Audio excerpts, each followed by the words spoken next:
So that should be coming up any moment.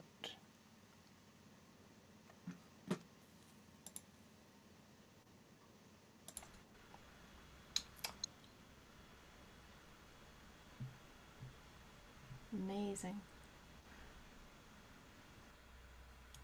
Oh, look at this. More peeps. All right.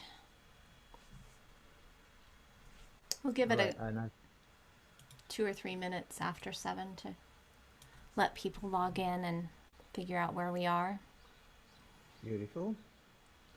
And I'm looking at Emily's cadenza right now. Evan, Um, your level's actually a little bit low. I can't hear you okay, very well. that's funny. I'm sitting right in front of the mic, but I will adjust my input volume.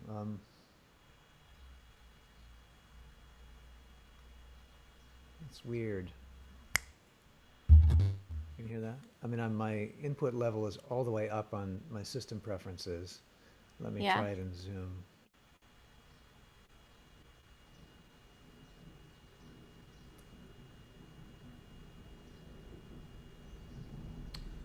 Yeah, also all the way up. All the way up. It was fine when you were playing.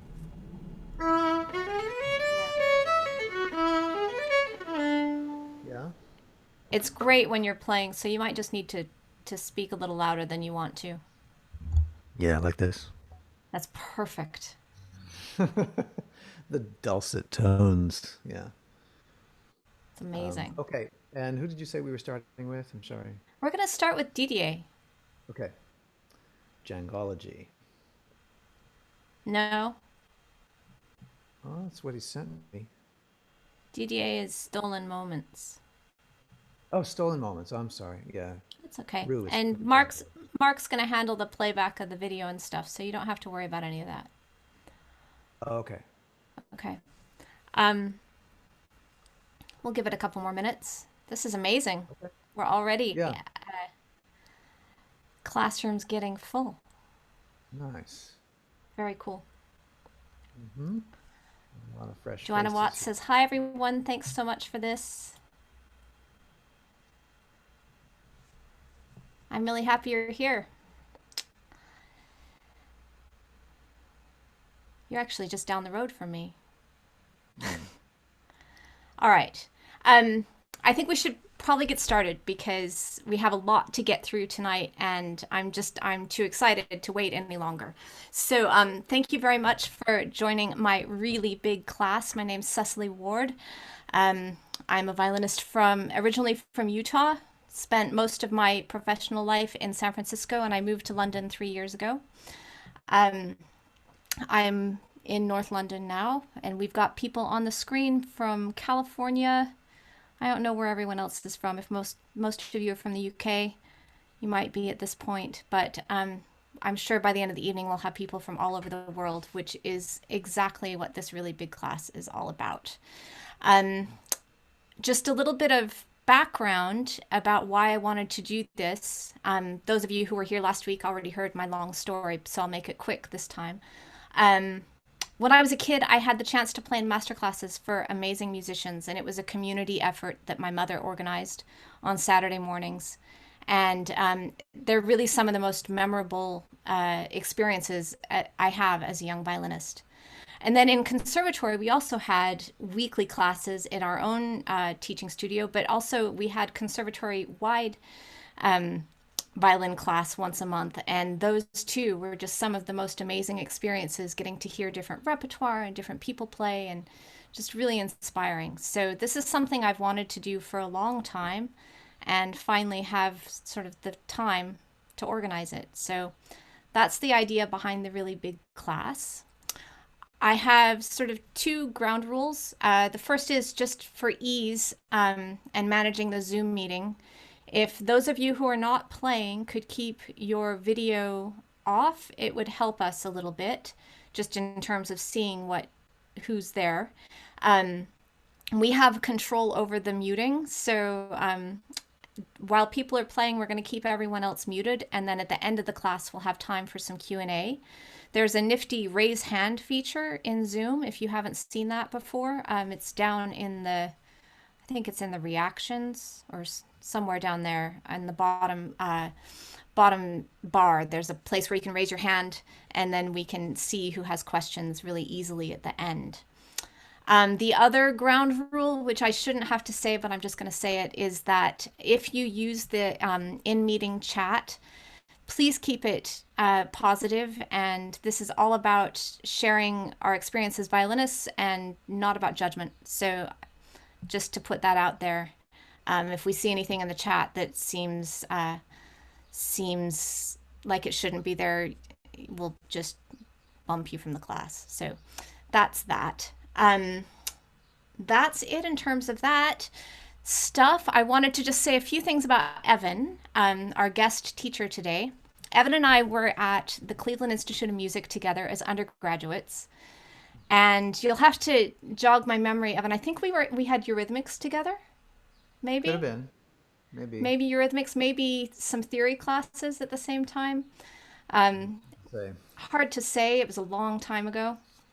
I was always aware that Evan was like a really dedicated person, it seemed to me, that, but we didn't really cross paths much other than that until many years later in San Francisco, when my husband, Mark, who is somewhere on here running things for us, Mark was hired to engineer an album for the Turtle Island String Quartet.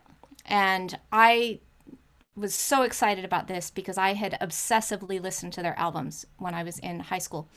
And I thought, oh my gosh, I get to tag along and listen to the Turtle Island String Quartet all day for a week. And I did that, and we showed up at the studio the first day, and there was Evan sitting on the stage, absolutely as relaxed as you could imagine, and playing like an absolute genius and really blowing the other guys away. And I got to listen to that for a week, and then for a lot longer than that too. So that was how we reconnected, and then we just were in San Francisco at the same time, where he still is in the Bay Area. I was absolutely thrilled when he said he'd be interested in doing this. You guys are in for an amazing treat. He is not only a brilliant violinist and a brilliant improviser and all the things that you might expect having looked him up and watched his YouTubes and all those things. He's just an amazing musician. And I'm just really excited to share that with you all tonight. This morning for Evan. We're going to start with the performance from Didier Osindero. Did I say your name right, Didier? Where are you? There you are. Didier is a student at the Royal Northern. I met him because his quartet played some Schoenberg for me. So this is a little bit different than that. He's going to play Stolen Moments, I believe. And we'll start, the way we're going to do this is we'll share a video that was pre-recorded earlier today, just so you have sort of a more realistic version of his sound, and then we'll turn it over to Evan and go from there. So this is Didier.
Yeah. Here, I'm gonna put some applause reaction. Yay. Okay. Very nice. Very nice, Didier. So I have first a lot of positives to say. First, you really know where the groove is. You're really with the band. I really love your very straight kind of horn-like sound. Totally happening there. I mean, it's very right from the beginning. You're very convincingly a jazz player, and not. It doesn't sound like you're struggling to speak in dialect or something like that. You're speaking the right dialect. It's awesome.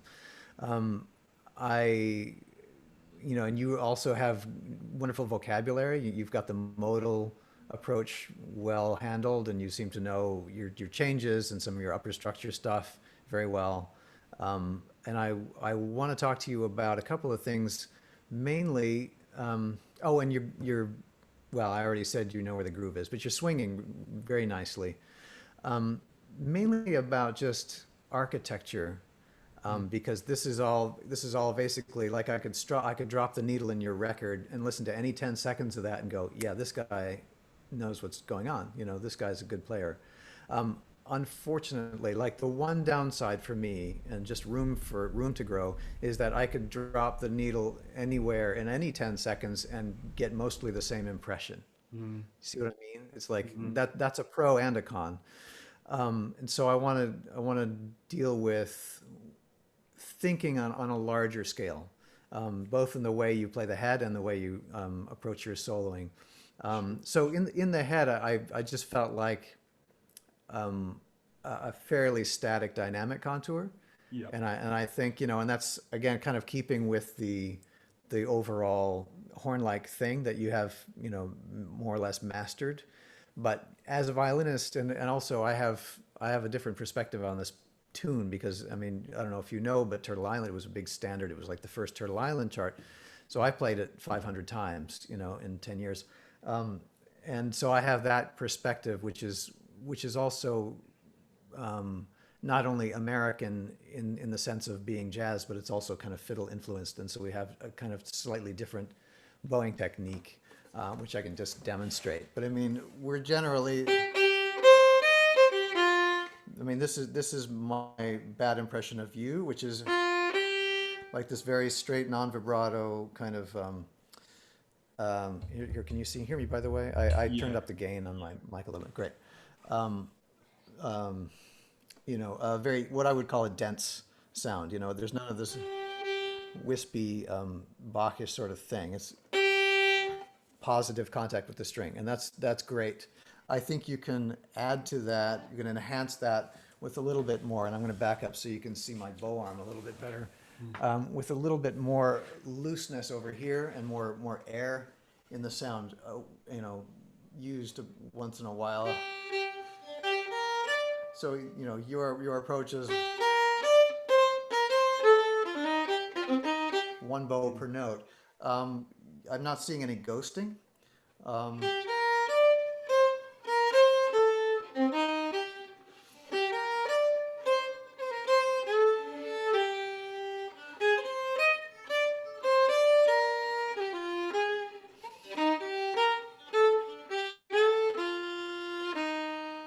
So each note has a particular envelope.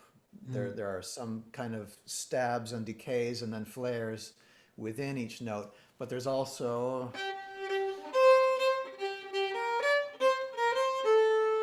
I mean, you're basically selling, giving me what I paid for, which is like every single note, and it's a somewhat classical perspective, whether you realize it or not. It's like the music says 2/16 notes, and God damn it, I'm going to play 2/16 notes. But they're not necessarily as important as everything else. I think you can slur them in, even think of them more as placeholders than actual da da dum. Okay, Okay. so now when we get to, if this was a classical piece, you'd be saying to yourself, or your coach would be saying to you, hey, give that phrase direction, right? You can't just be the same. It's got to be going somewhere or coming away from somewhere. Same thing here. You have that, don't reject everything that you've learned in classical music. You have that tool at your disposal, and again, this is from my perspective, which is just the way we played it, which was with a big hairpin, to the peak of that phrase, but also thinking about the chords, they're growing and then they're coming away. So you can reflect that with your line.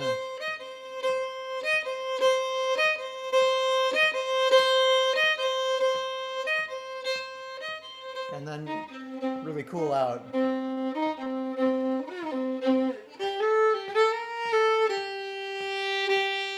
Even there's a swell. Okay, so just stuff to think about. Yep. Now, soloing architecture. So you did like 8 choruses or something of blues. And again, every one of them was nicely done. And I heard some development, some sort of short-term development of ideas, particularly, and this is typical of me too, a lot of players, get to the beginning of a chorus and you start thinking, okay, new paragraph, new idea, develop that. And then it tends to just kind of wander. It's like you've developed and then the ideas sort of flow. And that's a good thing to harness.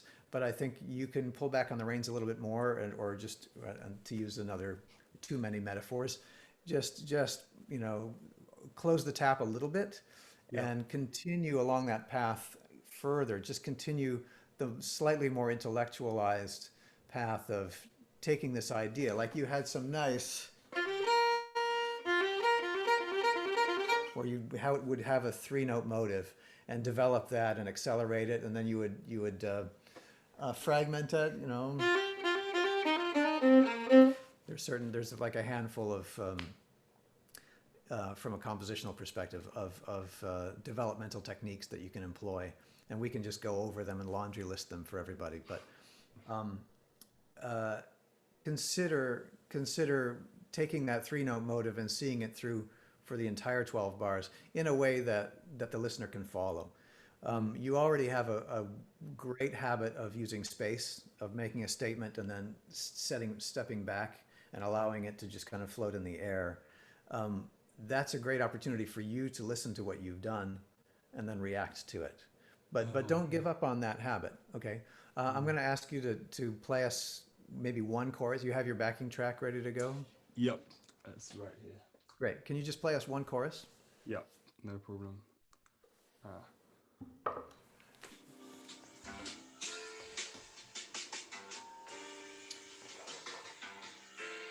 Sorry, should I just go from the solo?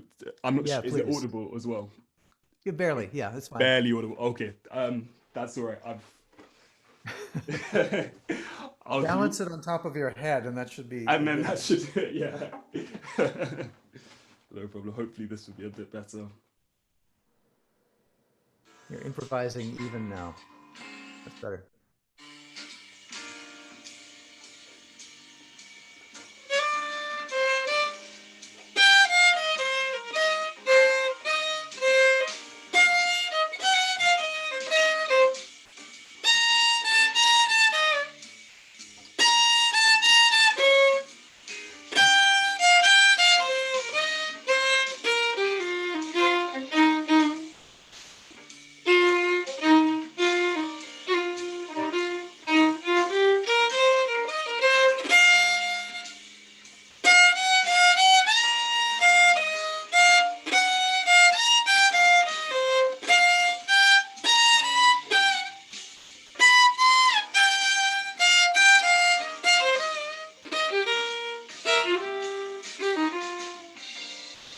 Okay.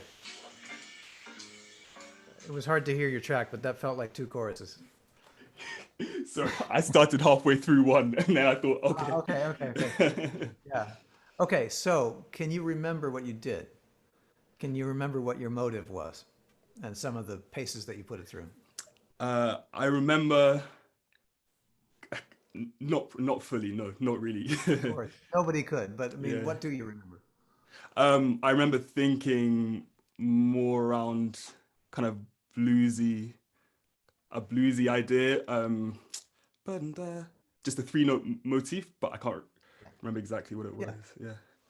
Yeah, I mean, I remember that, and there was that kind of that idea at the beginning, that gesture, I remember you doing kind of developing that that rising couplet a lot. That worked for me. I mean, at least I felt like I recognized it and I could track it, so that it felt like you were reaching out a hand and taking me with you. Oh, okay. Yeah. Try again if you know where you are in the track. Yeah. Can you do a strict 12 bars this time? Sure. Or Yeah, of try course. No problem. and be aware, of course, that I'm going to ask you the same question this time. What did you Okay. do?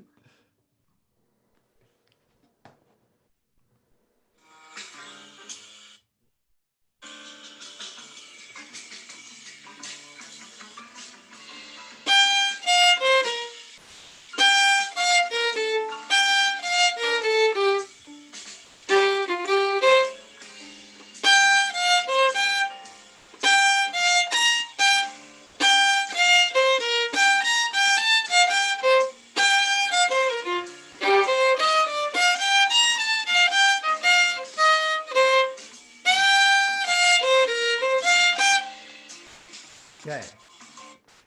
All right. Tell us about it. Um, I was thinking of four notes this time, and I guess something kind of, I don't know whether to call it quartal or something. So I was just jumping over the Yeah. two strings. That was in, yeah, that was that fourth from the F to the C. Um, Right.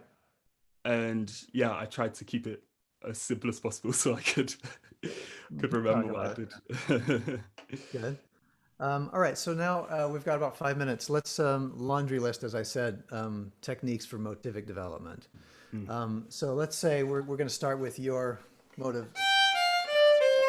Is that what it was? Yeah. Okay, good. Already within that, you've got some motivic development. It's like a pair of notes falling and then a pair of notes falling. But ignoring that for a moment, let's say you've got this four-note motive. There is a finite number of ways that you can permutate that or develop that. It's about six, and I always forget one of them, but I'll do my best here. And this is what I learned in composition class at Cleveland Institute of Music, down the hall from wherever Cecily was practicing furiously. So let's see. You can transpose. All right. So technique number one. Take the entire structure and just move it up or down intact in a let's say a diatonic way. So okay, so this is transposition. Now we can manipulate and tinker with the sizes of those intervals. So you've got a falling second followed by a falling third followed by a falling second. Now I can expand that first interval, let's say.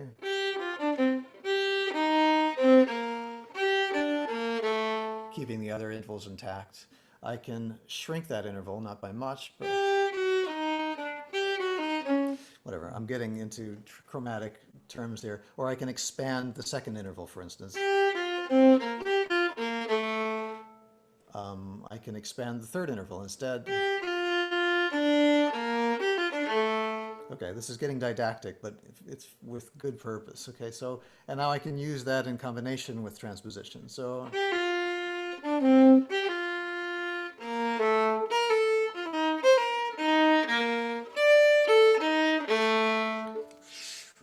huge expansions. Okay, but it's still, and I'm going to be saying this a lot, it's still recognizable as your shape.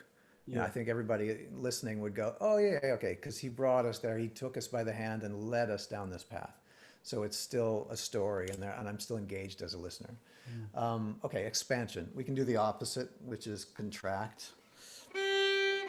Not much.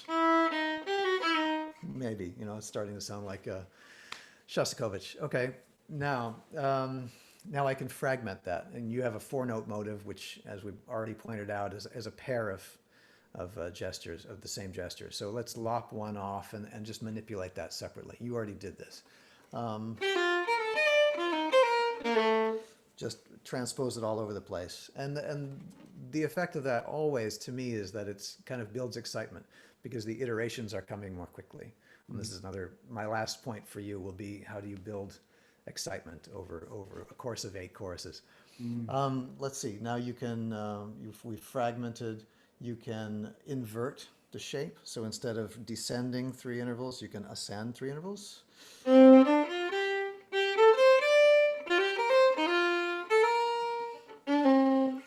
Okay, and again, this is all cumulative, so you can use any of these techniques in combination.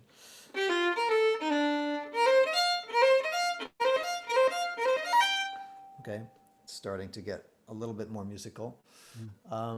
Let's see, we can rearrange the notes, just put them in a different sequence. Okay.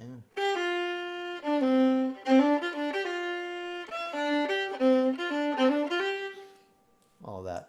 There's a mathematical formula, a simple formula to determine how many possibilities there are for rearrangement. This is getting into super nerddom, but if you remember factorial from maths, as they say in the UK, the number of notes in your motive in this case is 4 factorial, which is the exclamation point. So 4 times each whole number below it. 4 times 3 times 2 times 1 gives you 24. You have 24 possible arrangements of those 4 notes.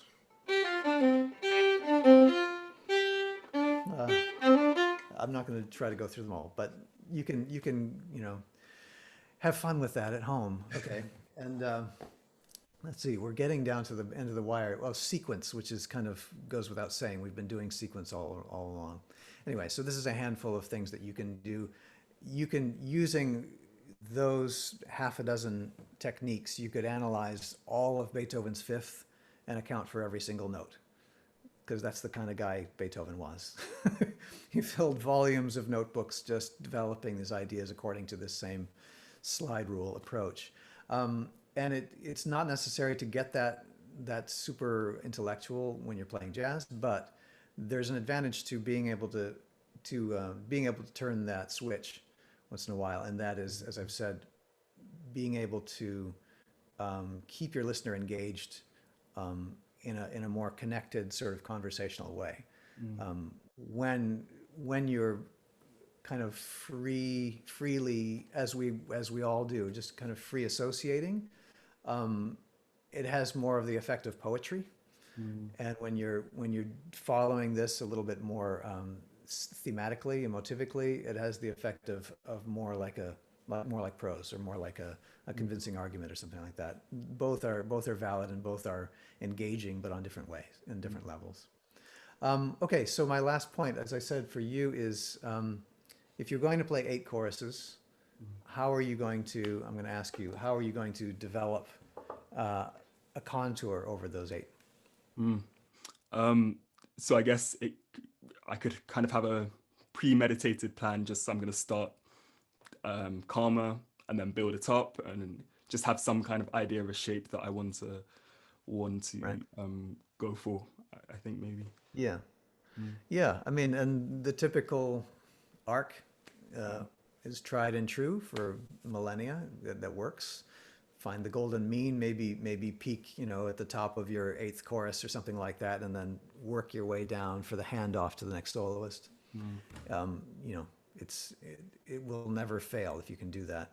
The handoff from the previous solo might not be where you want it. It might not be down here. It might be they've brought it to a fever pitch and gone, Didier, take it, and then you're kind of stuck, right? So you've got to take it from that point, and then maybe you want to bring it down and then build it up again. I don't know.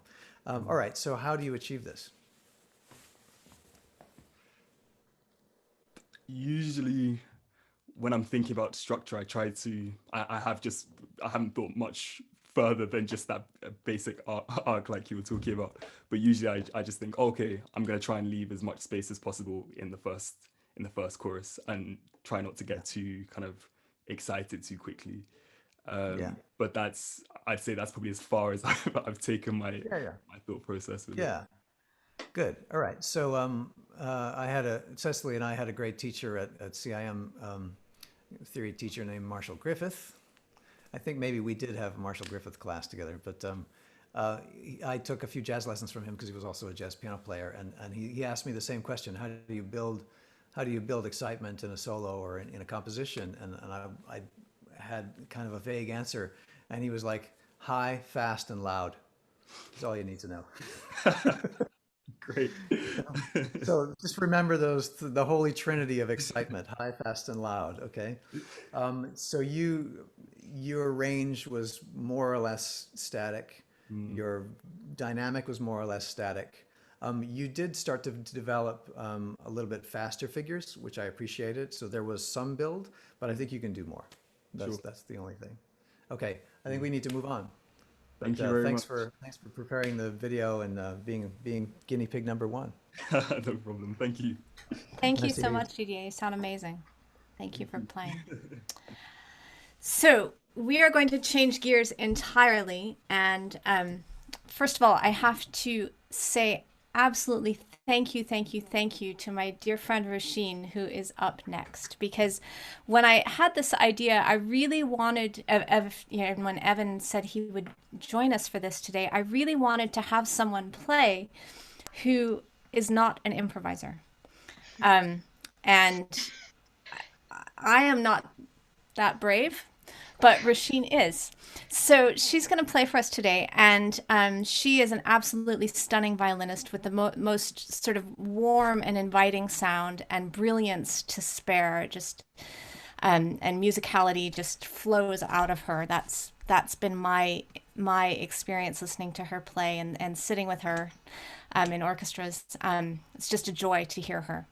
And I asked if she'd be willing to do this, and I kind of twisted her arm, but here she is. So, um, Evan, I think, is going to lead her through some kind of progression that's going to end up with some improvisation. So this is Róisín, and you're in Wales right now, is that right? But Yeah, in Cardiff.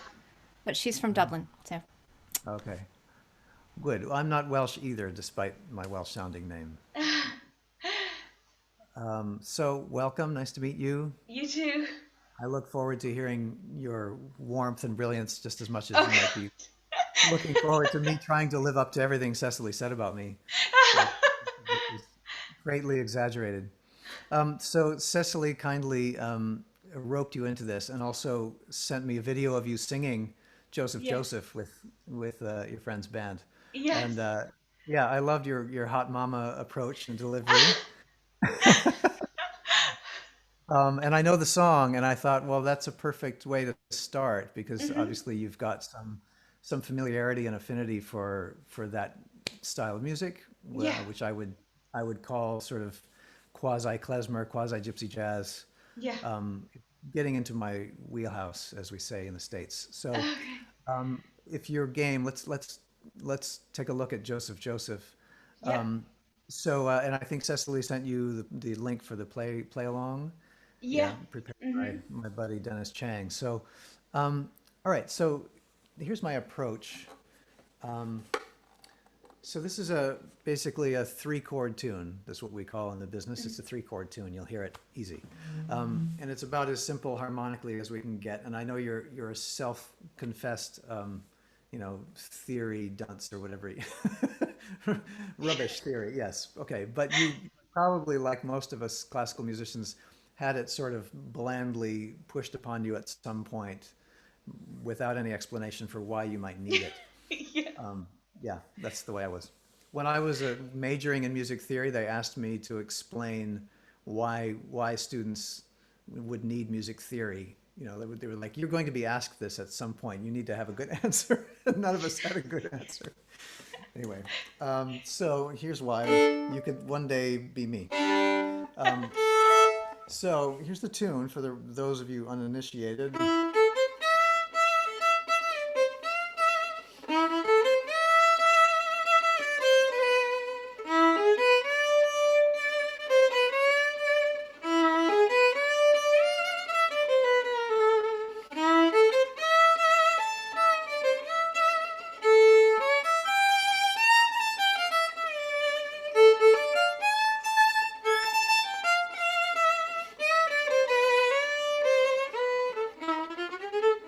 Something like that, right? So it's a pretty simple tune harmonically. It's in the key of Róisín.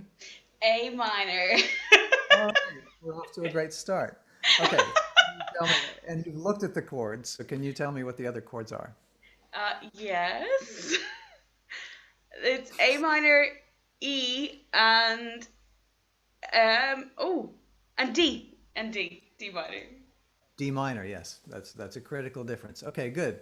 So it's a three chord tune, and numerically, jazz musicians typically translate things into numbers right away. So we have the ability to do the same thing in any key. It just gives us that much more versatility. So we paint by numbers. So A minor would be the one chord. D minor would be 4. the four. E, it should be E7, E dominant seven. That Yeah, would be the 5. the five. So Yeah. 1, 4, 5, the holy trinity of harmony. That's the Yeah. second time I've used that metaphor today. Okay, so 1, 4, 5. Now, the way I see melodies, especially in kind of minorish tunes like this that sound kind of vaguely Central European or Eastern European, is that I kind of relate it to gypsy music or what classical musicians tend to think of as gypsy music. And the most commonly known gypsy piece, or gypsy-ish piece for us, is the Czardas, Czardas de Monte, as they say in the mainland. And you probably have played this and can play the piss out of it. Would you regale us with the first phrase, please? From the The very chart? start? Yes, please.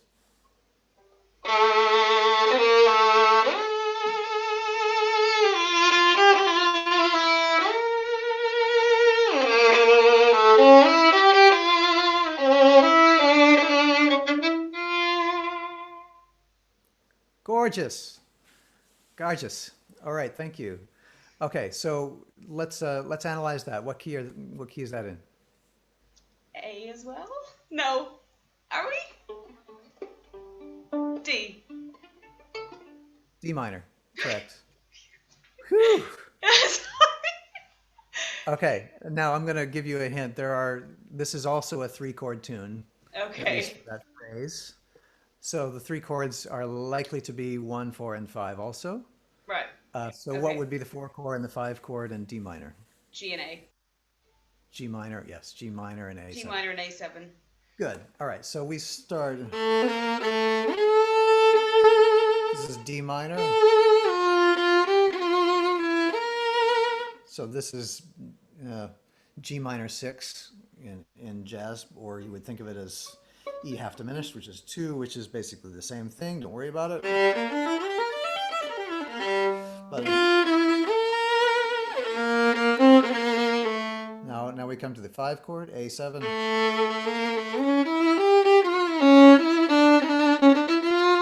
Back to D minor. Okay, so we've progressed through 1, 4, 5, and 1, tonic, subdominant, dominant, tonic. Same chords as in the other one. Now, for ease of relating these two pieces, can you play that for me a fifth higher, please? Can you transpose it rather, to A minor?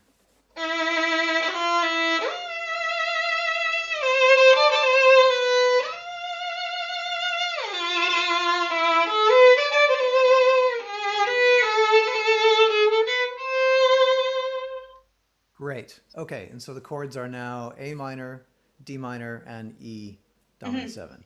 Okay, so all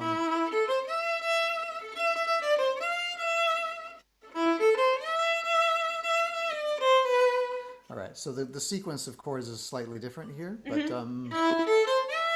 right away they have a similarity in that they start 5, 5, and kind of just arpeggiate up instead of sliding up. But the destination is the same, right?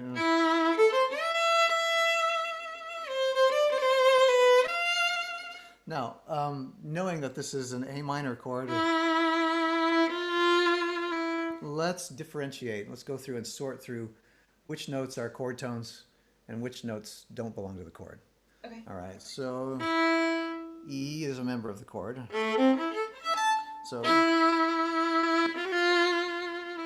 F is not. All right, and then we go back to E. Again, a member of the chord. C is again the third of the chord. D is not. Now the downbeat is Now this is our D minor chord. C doesn't belong. We're gonna say that B belongs. Like I already defined this as a minor 6 chord, so just Okay. bear with it. F also belongs. That's the third. Here's the downbeat new chord. This is E7. F right on the downbeat. Doesn't belong. Chord, chord, chord, non-chord, chord. Now A minor, non-chord, chord, non-chord, chord, non-chord, chord. There's alternating. Okay, so all right. So you'll notice there's a pattern in this, especially in this piece, but in throughout this genre or genres of having non-chord tones on the strong beats Okay. and having them resolve to the chord tones. I mean that's beat 4, but it's still it's still Yeah. what in classical music we call an appoggiatura, and it's there for that expressive power. You can lean on it and kind of tug at the heartstrings, right?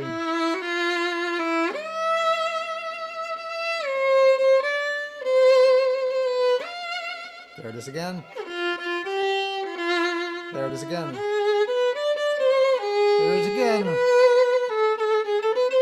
Now, in all 4 of those cases, the appoggiatura is on an upper neighbor to the chord tone. It's just sort of a member of the scale which is immediately above. All right, you can be in a note below as well, more typically a half step, like a half step in every case.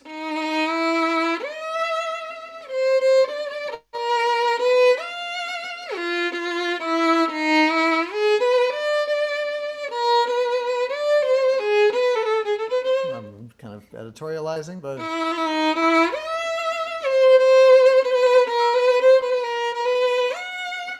sorry, I'm going to get out of that position now.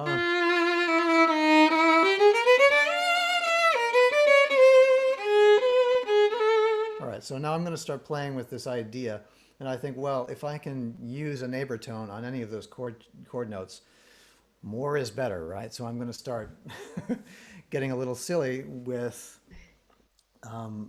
just shooting off this gun that I've just discovered.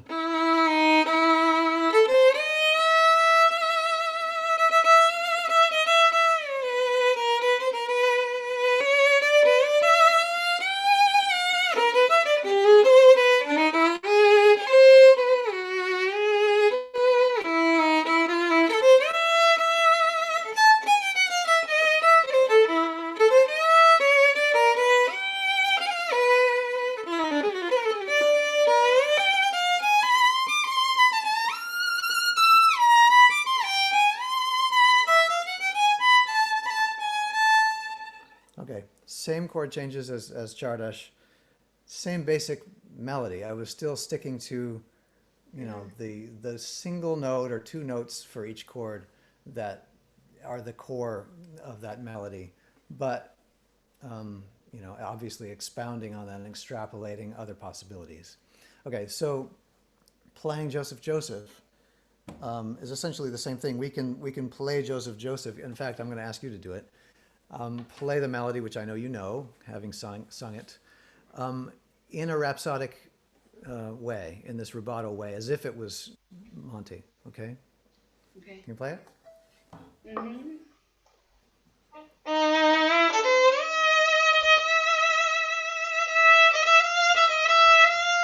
Ah, sorry.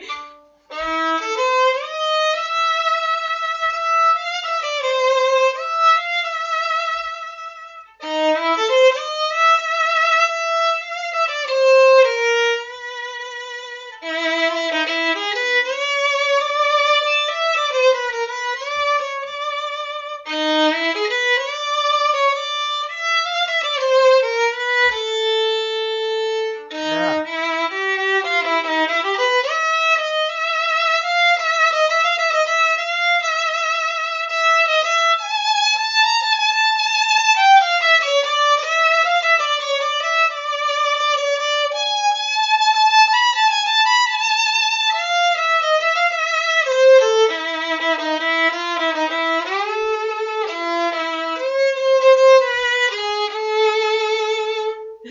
Excellent. She's a natural. Here, you get an applause as well. I got a little bit lost towards the end. Sorry. Yeah, yeah. Well, that's the downside of this. You can disorient yourself rather quickly. All right, so you're ready to go to the next level. So play along. So basically, a quick historical note here. Now, I mean, since we're going to, for convenience sake, call this gypsy jazz. Okay. Imagine troops of gypsy musicians, guitarists, violinists, discovering jazz for the first time in the late 1920s, like hearing it on records or hearing it in Paris, and recognizing immediately the similarities between that and their own music, and going, okay, so these guys are improvising, they're singing the blues, which is kind of like the same kind of place in our hearts, and this pathos that we're expressing, but in a different language, admittedly, and taking melodies and distorting them and extrapolating on them in the same way. So Django Reinhardt was maybe the greatest genius of that generation of gypsies, and this is what happened to him. He was strolling down the streets of Paris as a teenager, being already a working banjo player and guitarist, and heard a record playing like on a Victrola or something in a shop window of Louis Armstrong, and it flipped him, and he just said, "That man is my brother," which is a great story, and it always gets me choked up. But he immediately just said, "Screw gypsy music, I'm going to do that." Because that's not only does it speak to me, but it's what people were buying, frankly. But anyway, he quickly translated everything he knew to that genre, and jazz was not the same. He was not the same. But there's a clear affinity between these two cultures in terms of what they're expressing and some of the ways in which they express it. So the only thing he had to do, like some of his earliest compositions, like take Minor Swing is the classic example, was take a gypsy melody and put a swing beat against it, and then boom, you've got jazz, or you've got gypsy jazz. I mean, it's as simple as that. It's like chocolate and peanut butter. We have a new tasty treat. Okay, so you can take, and Joseph is a tune that comes from another place, but it's fine. It serves the same purpose as Minor Swing. But basically, I'm just going to ask you to do exactly what you did, but with the backing track, which is that swing beat. Okay. So still playing the tune, but just ornamenting it. Exactly. Okay. Hopefully this works.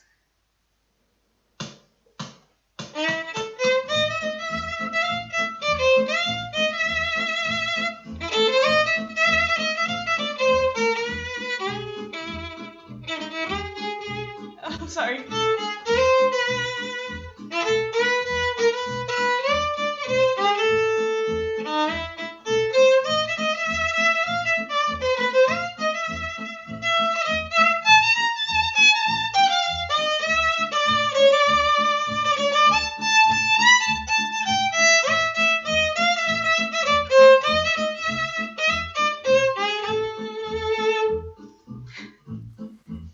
Yay. Applause, applause. Okay. Very nice. Yeah, so you get it, basically. Have you ever done that before? Excellent. You're a natural. Okay. So now I'm just going to plunge forward since you're so good at this. So obviously the next step is to start abandoning the melody more and more, kind of taking your hand off the edge of the pool and venturing into the deep end.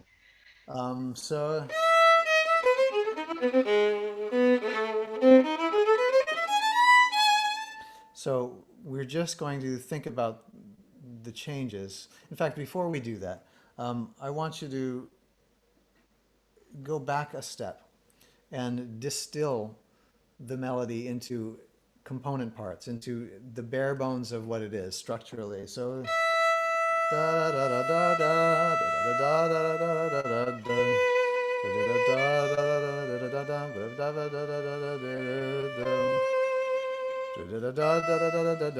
Oh, there's all this extra detail, to get out the lyrics essentially, but the melody stays where it is. It doesn't.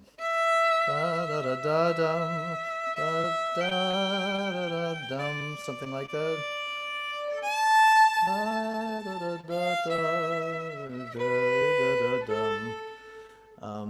That's a little bit odd anyway, but let's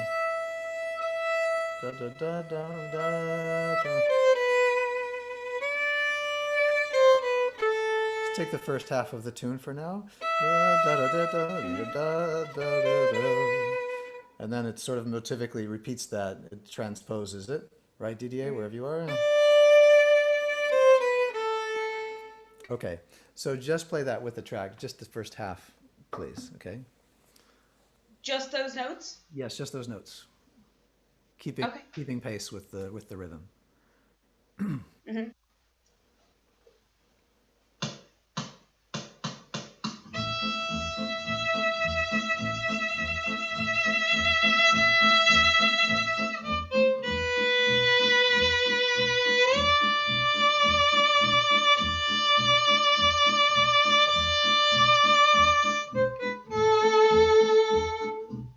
Great. Okay, so to decorate that, now we have a stripped down. It's like we're refinishing a piece of furniture, and we've stripped it down. Now we can start layering decorations.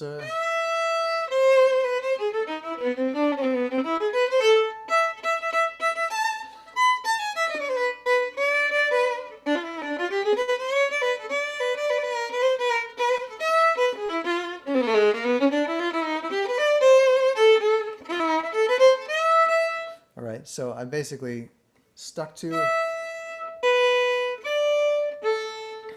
and began each chord there, and then just explored the chord tones and their neighbors.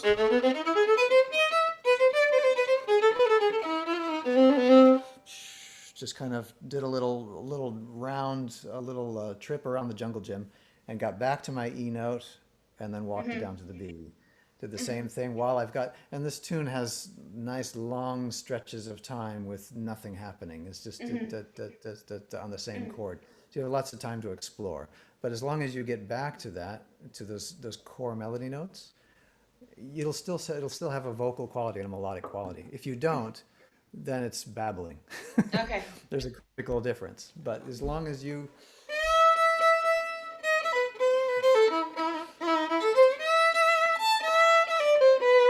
see, I still spent the majority of my time on E. Yeah. But if I wanted to decorate it and add some filigree, then I can just do what we've been doing. Okay, try the first half. Okay.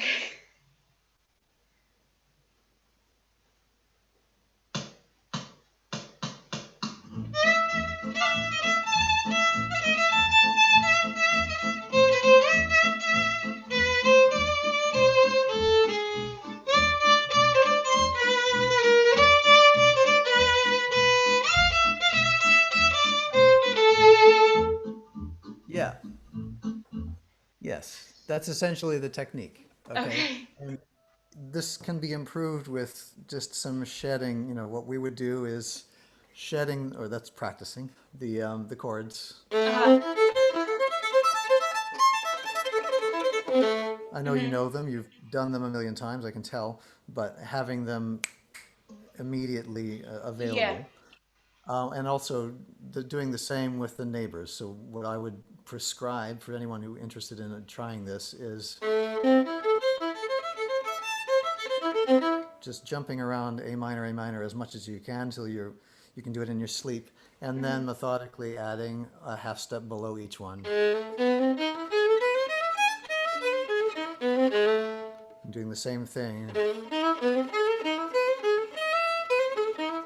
Randomizing it if you can to just improve your response time.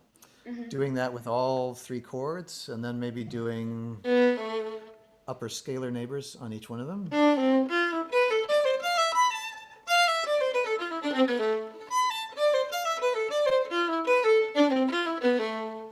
then combining them. Or making up little little patterns around chord tones. We call them in jazz, we call them enclosures. They're like these little bullseyes, and you've encountered them a lot. This was an enclosure around E. All right, so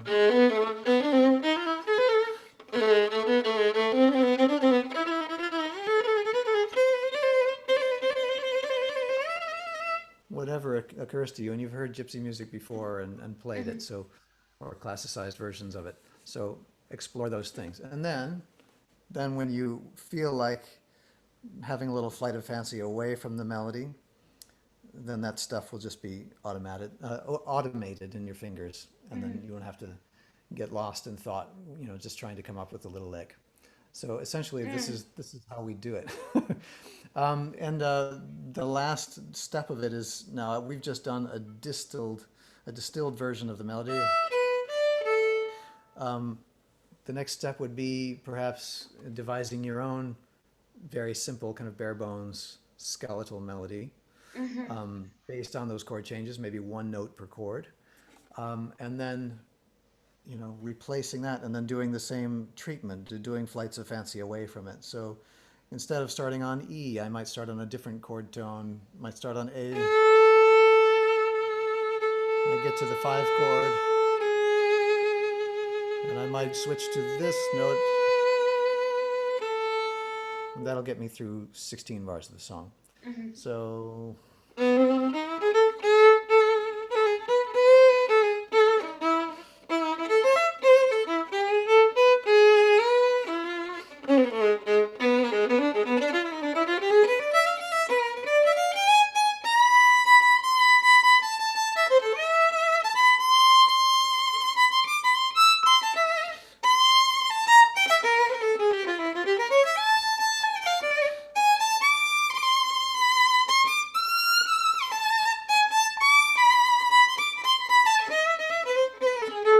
Okay, same idea.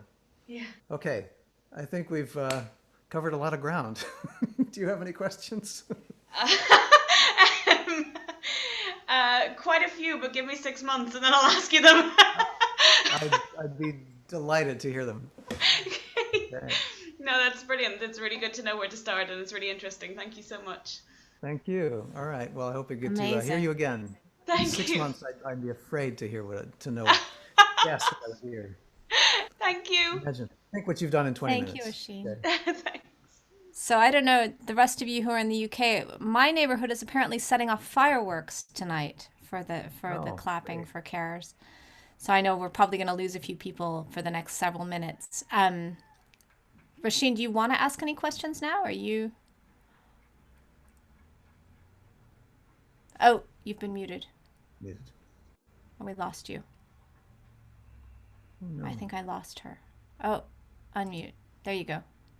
Hi. Oh, still. No, There we to go. be honest, it's really good to know where to start, because having only ever sung that kind of music, you can just do things by ear. You don't need to know so much about what's going on behind it, especially for the amount that I do. I usually just sing the head of the tune and then I pass it over to somebody else. Right.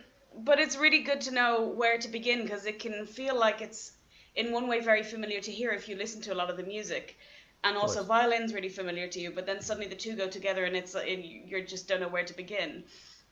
Yeah. Um, Well, I mean, if I may interject, I mean, you have the ear component, which is very strong. I mean, like you didn't sing the head straight. You embellished it. You have plenty of instinct, and if you can start there and translate that to the violin. In fact, depending on how easy that is for you, you can try singing, playing and singing in unison.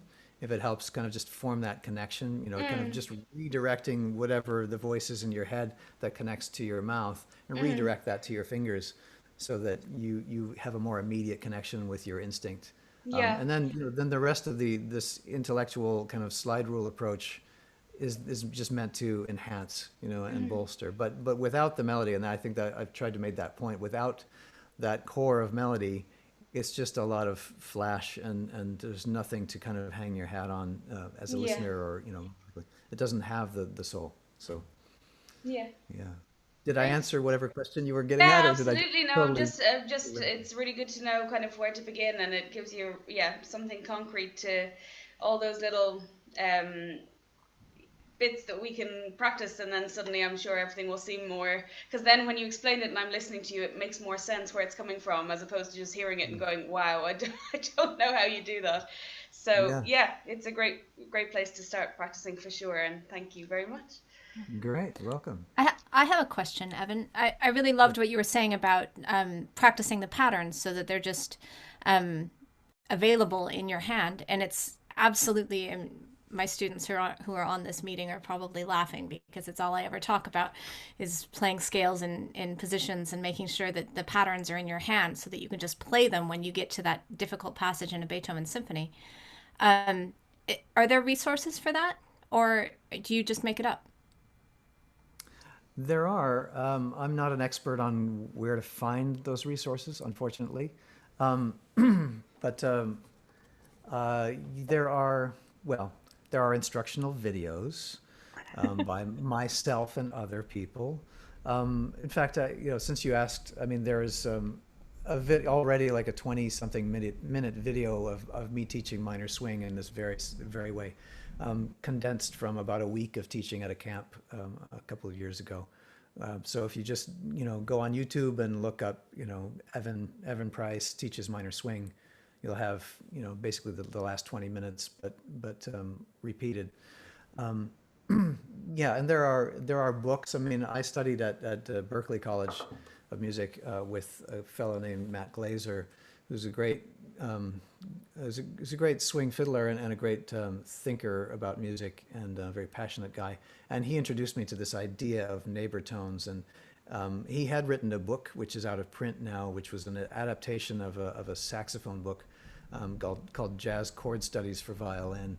But it's, as I said, it's out of print. But he never taught me out of that book. He just said, take these chords, practice these neighbor tones with them, bring them in next week for your lesson. So, and I tend to teach that way because it exercises your brain as well. It's not the passive, just open your etude book to page 11 and just allow this to soak into your fingers, because your brain does have to be engaged in order to be able to call these things up. It's one thing to have the pattern in your fingers, like in your Beethoven example. If you've practiced the pattern and you see it before you, Beethoven has written that same arpeggio that you've played 1,200 times, then yes, your fingers will find it. But if you don't know when to use that or what chord it is, then it's not available to you. So if you are forced to do the intellectual exercise of going, okay, E dominant 7 chord, what are the notes in the E dominant 7 chord? And then doing that math and mapping it for yourself, then it'll stick much better. But I do have an instructional course on DC Music School, which was the source of Róisín's backing track just now. That is not out yet, but due out in the coming weeks. And I do talk through all of that stuff. And there's plenty of performance videos of me playing various tunes and transcriptions of my solos and me talking a lot about many different topics. Anyway, Very for cool. anyone interested. Thanks. Emily, are you around? Are you there? Ready to play for us? Emily. Hello. There she Hello. is. Hello. So we are going to switch gears entirely again. This is Emily Blayney. She studies with me at the Royal Northern. She's a postgraduate student, and she came into a lesson about 2 months ago with her Mozart concerto, and she said very just unassumingly, "I'm going to play my own cadenza. Is that all right?" And I said, "Of course that's all right."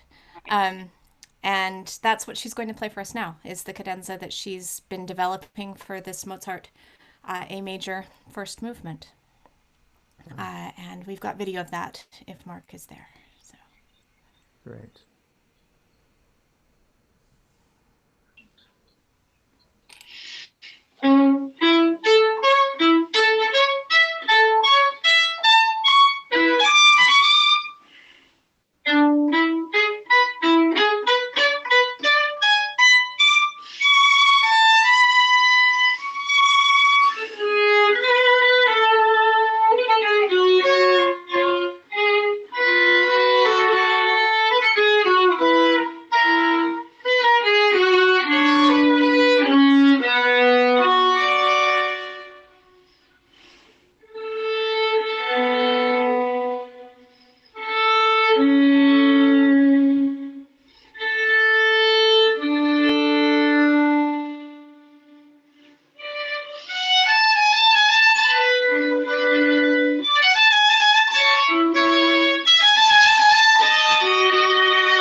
There I am. Brilliant. I'm unmuted.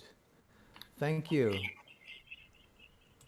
So Emily, I'm a little bit at a loss. I want you to talk about your process for composing this. Um, I guess I just took bits I liked and listened to other people's cadenzas as well.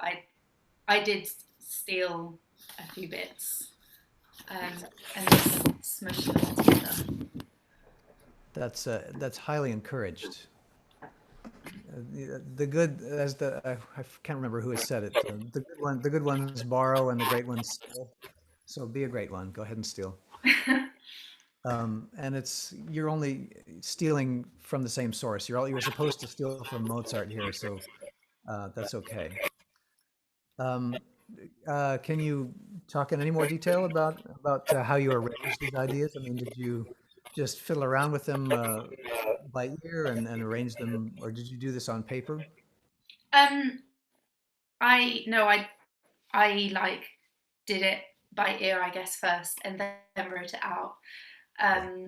But I was quite keen to find something that was a bit more stylistic, I guess, than like because I feel like everybody plays like San Franco and Joachim, and I think they're both quite long and also to me, I just feel like they don't really sound in the same sort of style as Mozart. So I wanted something that was a bit more classical. Right. Yes. Thoroughly 19th century stuff. Well, excellent. I mean, I think you achieved it. Um, I want to make sure that you have tools at your disposal to consider. I mean, you've done this by ear. I think the other approach could be valuable, just doing it a little bit more on paper, you're looking at what you have. And I'm hearing development um, of ideas,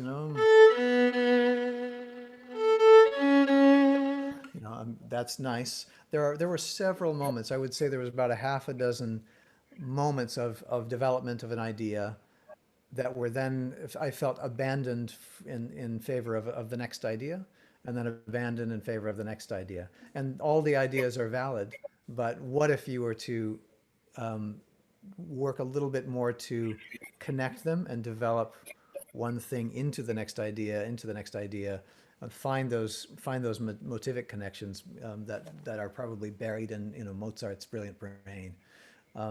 So, and again, you run the danger of getting a little bit un unclassical, of getting sounding more 19th century, but you're obviously sensitive to that, so just don't allow it. But Mozart, didn't write these things in terms of six separate ideas. I mean, it's not Beethoven's Fifth in which it's all developed from a single germ, but all of these things do interconnect motivically and harmonically if you allow them to. And I'm thinking, and again, pardon me for evoking Joachim here, but I think is it the Joachim cadenza on the Beethoven concerto where he takes the two themes and plays them simultaneously, or is it Beethoven's own cadenza? I'm not sure. Cecily, do you know? I think that is the Joachim one, but I played the Chrysler one, so I'm not 100% sure.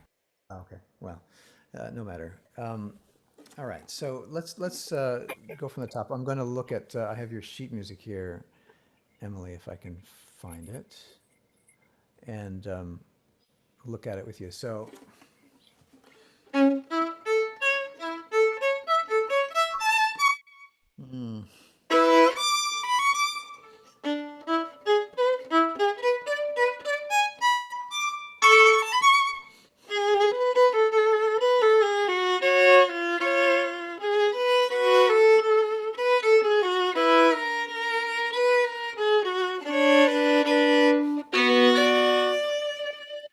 Okay, so you've got a couple of things here. This is from the introduction.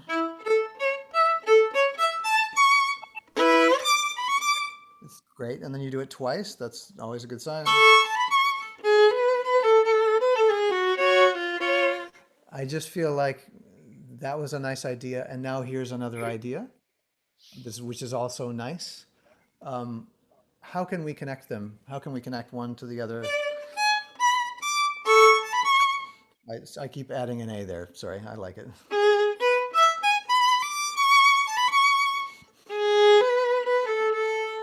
Um, let's see. Essentially, if you look at these things according to their component parts, just arpeggios, right? Arpeggios can be used as accompanimental figures, so maybe you can combine that with some other thing later on.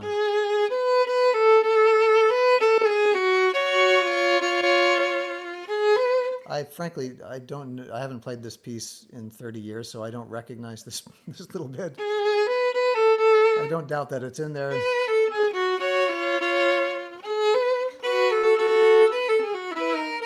But I like the development of these 6 bars. Do we need to come to a fermata there, or could we possibly dee da dum be da dum be a dum go right into your next X thing?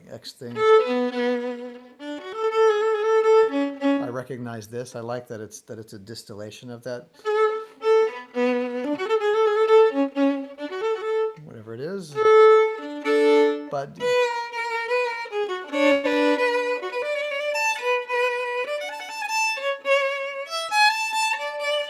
just I think you can show me like you've skipped some stages, and I think you can um, hide the seams if you understand what I mean. Like it's a bit of a pastiche, and I think it can flow from one idea to the next. I'm not sure how to. I don't want to put you too much on the spot to just do that. Hey Emily, rewrite your cadenza on the spot. Put her But on the spot. all right, hey Emily, rewrite your cadenza. No, just taking this idea right here. Can you start from that da da da da dum dee da da da da da dum, um, and then see if you can gloss over or blow past that fermata 4 bars later, and see if you can connect it with ba da da be dee da dum. Okay. So as in musically in the way I play it, or as in adding notes? As in adding notes. Okay. Yeah, revise.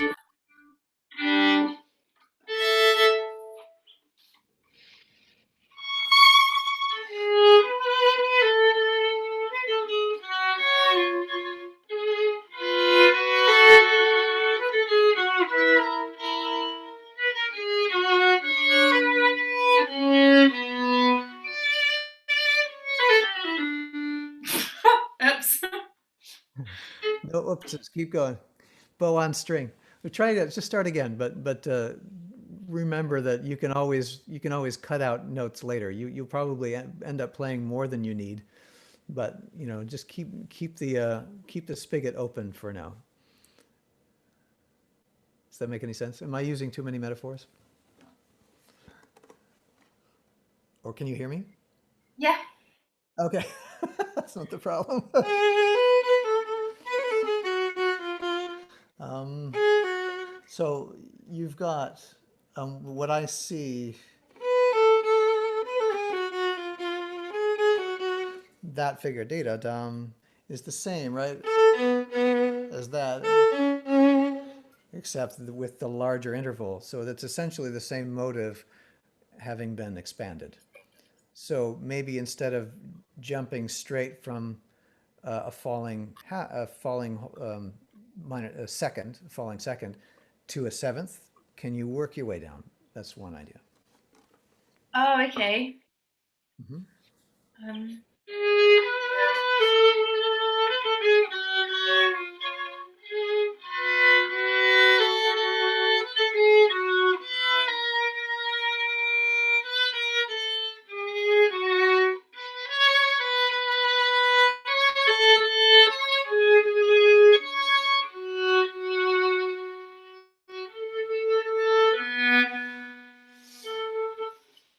Yeah, yeah. There's one possible direction to explore. Okay, you may hate it, but That's okay. I'm comfortable with that. Now, okay, so continuing, but so now you're returning to the print a little bit more. That's nice. Nicely harmonized. Oh, is that a no? That's two G sharps. But what about that? I mean, it was just a finger slip of mine, but um, taking. I mean, you've been listening for the last hour, so if you look past the notes and start thinking of them in terms of chord tones and neighbor tones. There's an arpeggio, a pair of couplets, that are neighbor tones and chord tones. If you can do the lower neighbor, could you not do the upper neighbor? Or could you do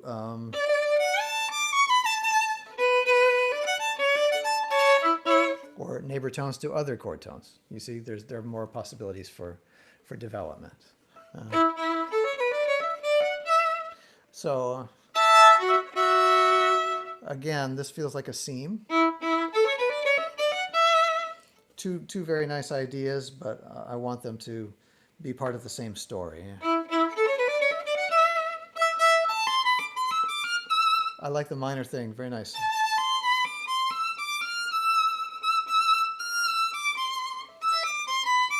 Or is this back to major? I can't tell. Minor. Sorry, I'm not sure I wrote in all the right accentals. Yeah, that's okay.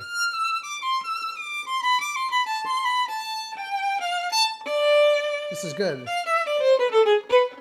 That's exactly what I'm talking about. That's a nice lack of a seam, a very hidden seam there. Let me just scroll up. So it has more of a fantasia quality that way.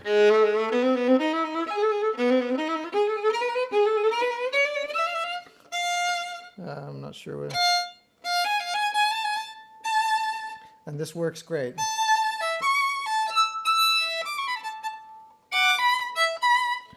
It's a little bit hard to read, but yeah, and this is the kind of building of excitement that I was trying to get Didier to do. Didier, I can't see you, but I assume that you're laughing.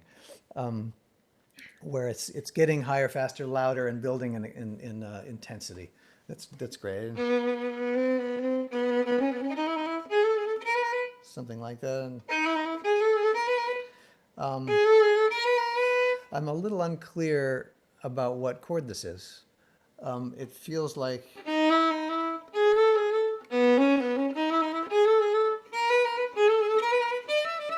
I'm not sure. Can you play that section? Because I'm not sure I have all the accidentals.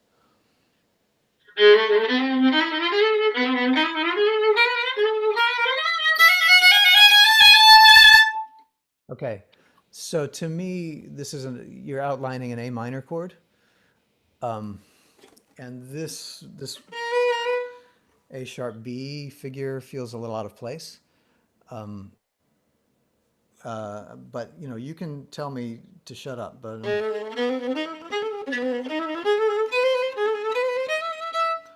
that feels like that's part of the sequence.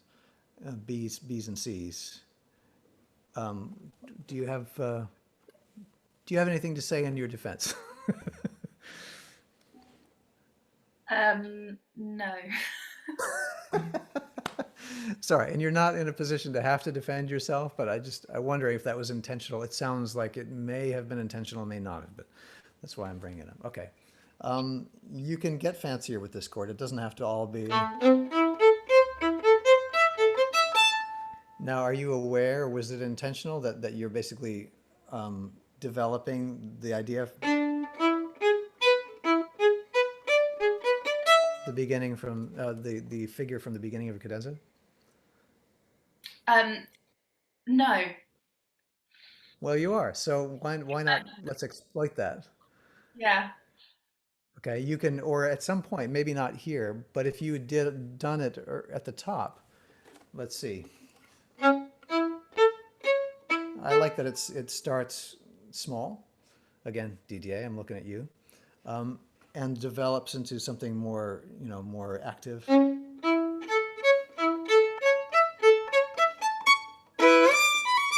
now you can develop this arpeggio. By this point, I already know what's coming. Nice thumb up from Didier.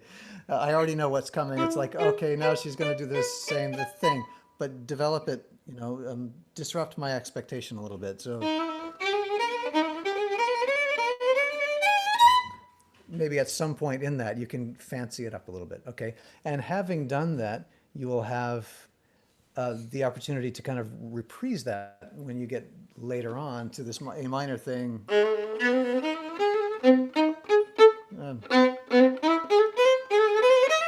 Maybe go back and forth, maybe play around with that echo of the thing previously, especially if you follow that same pattern. Okay, so there's just another opportunity to kind of stitch the whole thing together into a single statement. All right, would you mind playing it, please, from there till the end, the A minor to the end?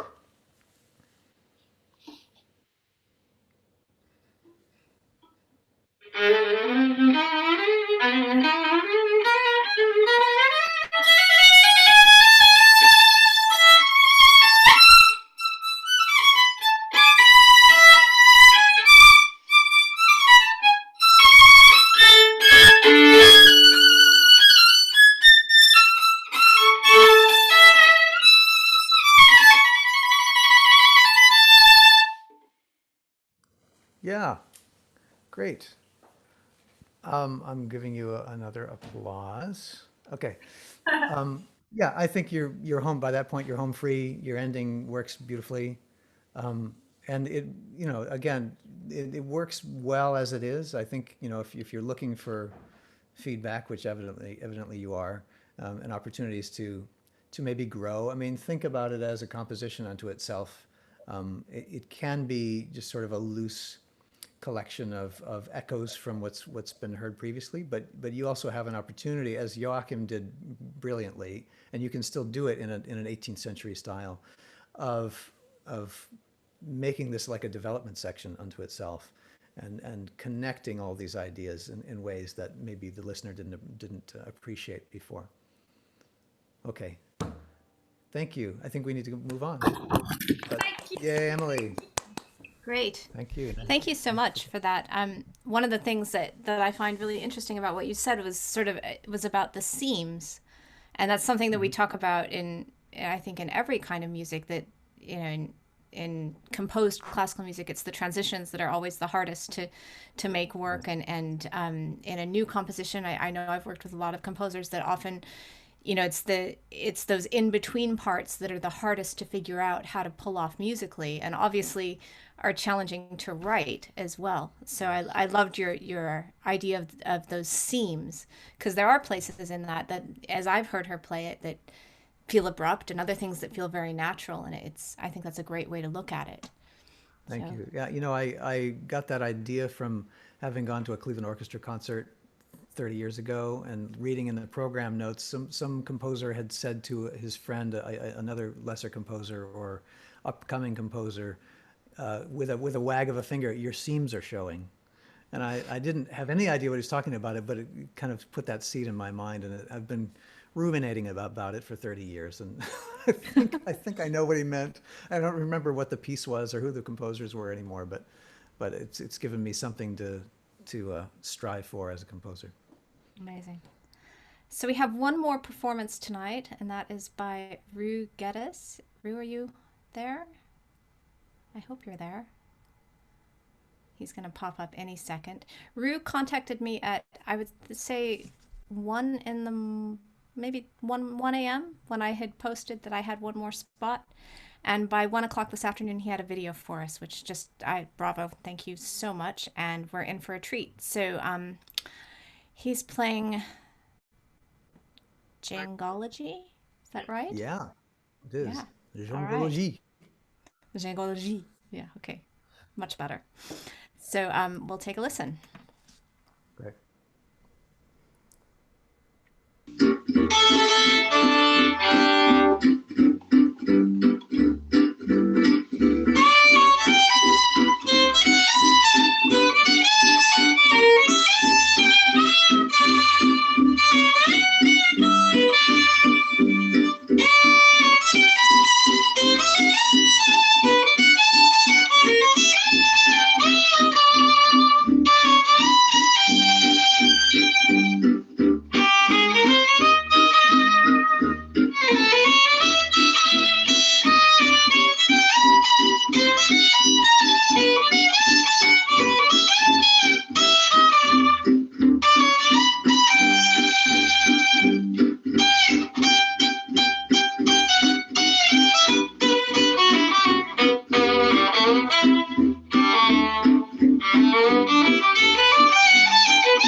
Okay, yes, nicely done. All right, where's Rue? Is he still muted? Hello. Yeah, everybody clap. Okay. I'm seeing Cecily, but I'm not seeing Rue. Can you see me if I speak? Oh, yeah, there you are. Excellent. Okay, thank you for that. So you tell us a little about yourself. So you've been playing gypsy jazz for how long? I kind of found it by accident. I had a friend.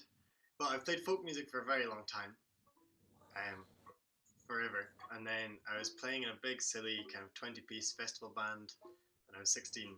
And one of the horn players came up to me and asked, "Oh, can you improvise? Are you a fiddle player that can improvise?" And I was like, "Yeah, I can improvise." And he was like, "Great. Do you play jazz?" And I was like, "Of course I play jazz. Yeah, totally." And he was like, "Great. I've got a tour in like 6 weeks in Eastern Europe. We'd love to. We need a dep for. We need a fiddler for it. Would you be up for it?" I was like, "Yeah, okay." And so it became very clear really quickly in the first rehearsal that I knew nothing about jazz whatsoever. And so I met with him pretty much daily for the 5 remaining weeks in the run up to that tour. Um, but that was the only time I've really practiced jazz properly. I had a brief stint with a teacher as like a second study thing at uni. But other than that, I've just been winging Yeah. Well, it was a productive 5 weeks, I'd say. it. And so what kind of winging it are you doing now? You're out and playing? Yeah, I play in a gypsy jazz band doing this kind of thing. And I play in a more modern fat suit, which is like a kind of jazz-ish, but it's much not gypsy at all, and a big band kind of thing from time to time as well. Okay. Okay. Um, so I appreciated your technique was great. I liked your flageolet thing. I mean, that, because I was about to say, yeah, Rue, nice, but you're not following the changes, perfectly well. But then you obviously demonstrated that you know the changes and you know how how the voice leading works. Um, okay, so some minor housekeeping to begin with. That's an E flat.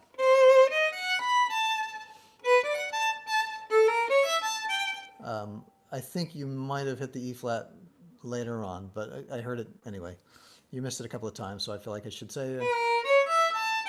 I'm not sure that I heard a D flat there on the B flat diminished. I might have heard a D natural. I'm not sure. Okay. Okay. All right. So that having been said, this is a very voice leading driven song, as you may be aware. But I mean, there's the bass line leading the charge, and then the other voices are kind of working their way down as well. And so that's mainly where my head is when I'm playing this tune. And it's just a more advanced version of what we were talking to Róisín about. which is being aware of the chord tone and where the neighbor tones are, and exploiting those neighbor tones for expressive effect. You know, if it was Joseph Joseph and it was, you know, 16 bars of A minor, you would be easily able to recognize that kind of, you know, where it's a non-chord tone and where it is a chord tone. You would hear it. Here the chords are happening much more quickly. You can still use them and to get a slightly more sophisticated, you know, set of jazz language. So now I'll walk through it. So the first chord change, for those not familiar, is a C sharp half diminished 7, just as it is in the melody, or you can think of it as an A dominant 7 chord. And then this is very exotic sounding F sharp diminished, but it's got this beautiful B natural in it already, and that is an upper neighbor to the A, which is a chord tone. Okay. This looks like a B minor 7 chord. You can play it that way, or you can play it like a G major chord. Essentially, all arpeggio there. And now we have a B flat diminished. And then, and there's the upper neighbor to the G. There's our chord. And that's what our melody does.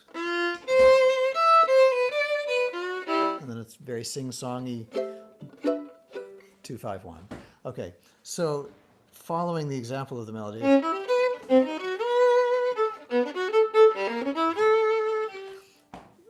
first of all, be aware of what those notes are, how they're functioning within the chord, and what you know, what power each one of them has. You know, so you don't have to be super romantic on every time you hit that note. You know, but remember that it's there, because you can use that same, you can develop that same idea. So like,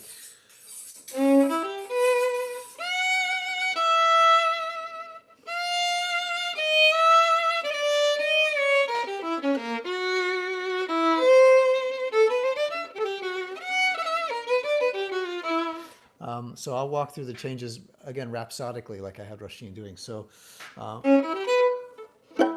there's our first chord. Now I'm going to arpeggiate it.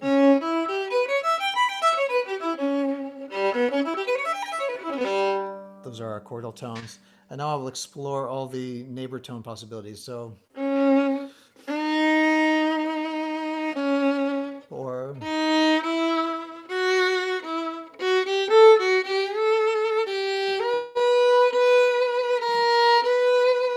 see, and I'm just leaning on all of those neighbor tones and just tweaking you with them. All right, now the next chord.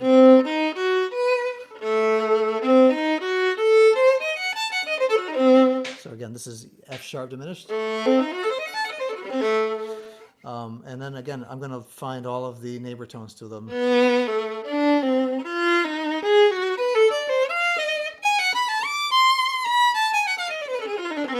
It essentially will yield a kind of a broken diminished scale.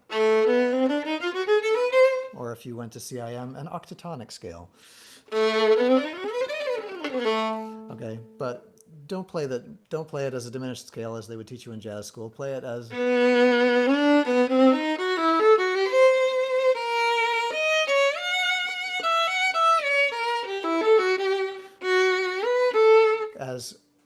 chord tones and their neighbor tones. So just as in the example of the melody, there's one of them, but you can take the same idea when you're soloing on this.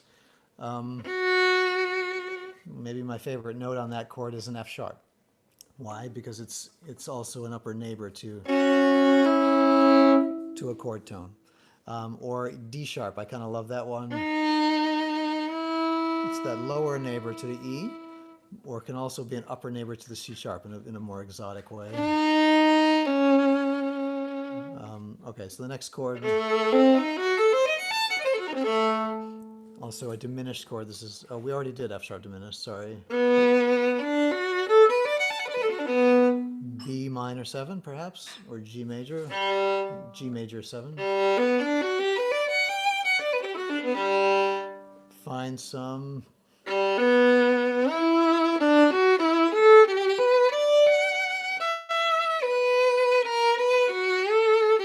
find some neighbor tones in there. Okay, so you do the same, please. So can you give me a rhapsodic, one chord at a time kind of version of this solo?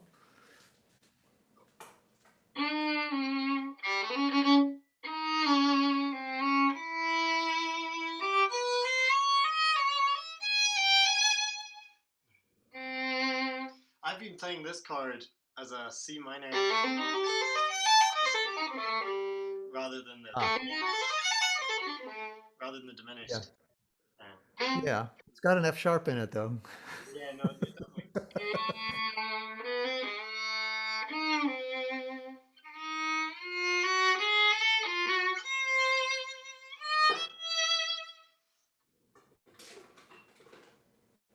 Try that one.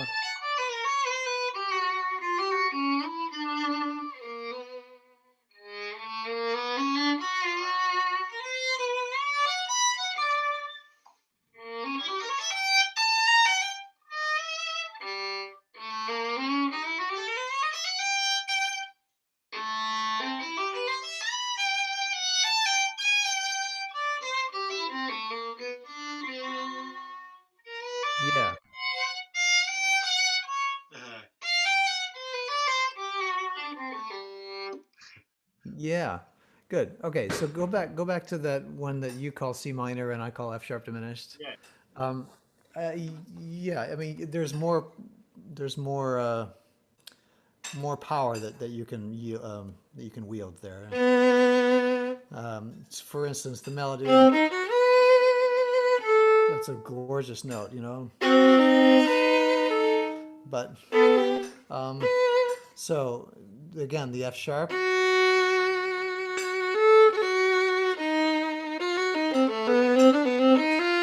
F natural is an amazing note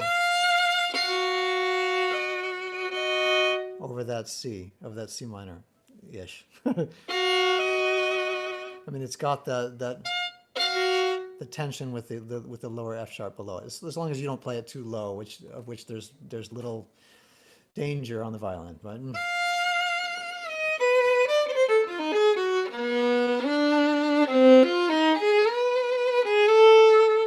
I wish I had that much time to spend on that chord, but it's over in 4 beats.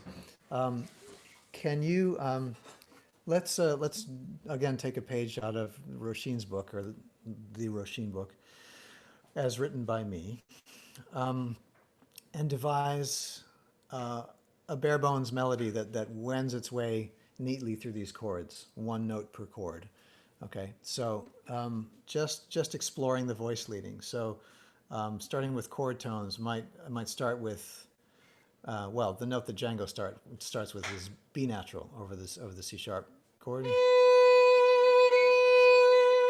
There's your C minorish F sharp diminished note, and then A again for the B flat diminished. Again, beautiful, beautiful rub there.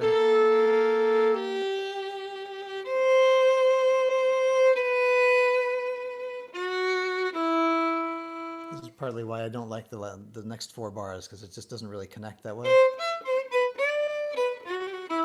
But anyway.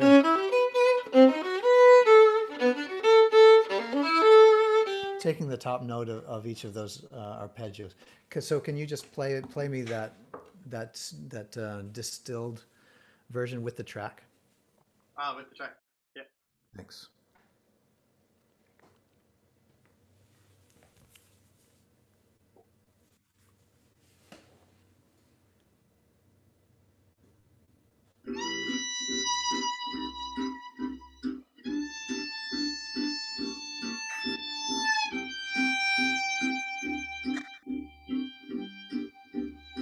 Yeah, good. And I would play an F sharp over the.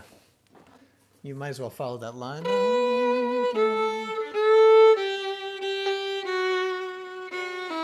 Maybe, or all right, one more time, and just to solidify it in our minds.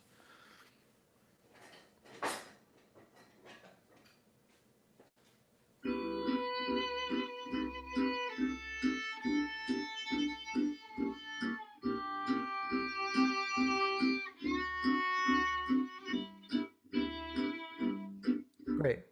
Okay. So now let's find a new melody. What else? What would be the next most gorgeous note to start on? Maybe the bass line itself. Yeah, but it's been done, hasn't it? Yeah. Half the band, like you got every guitar player hitting that bass line and the bass player hitting that bass line. I know because that's what I do when I play the guitar. So avoid that one. It's done. It's taken care of. So find something complementary. Going to do it with the track or talk or No, well, just walk through. Just let's devise a line and then play with the track. following the third. So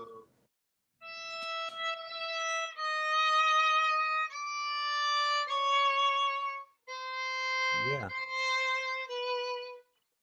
lovely. Let's do that with the track now.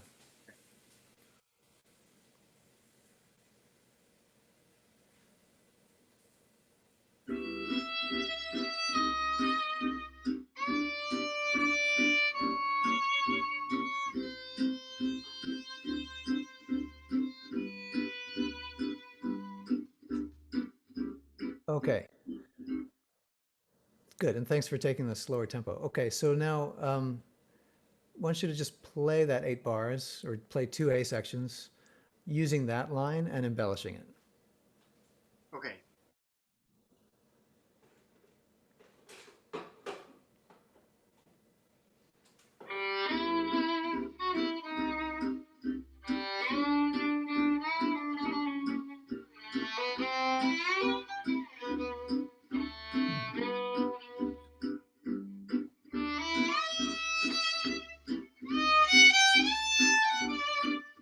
Love it.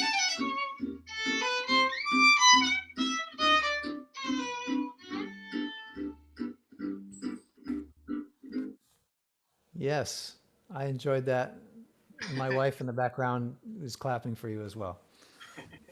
You have now 2 fans in California. Yay. Yay. Okay, so now find a new line. Okay. So the fifth is our last 5th is still available. part. So and then the F sharp. And then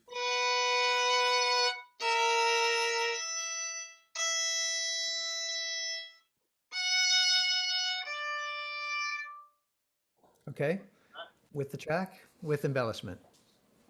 okay, let me remind myself what I'm doing. Uh,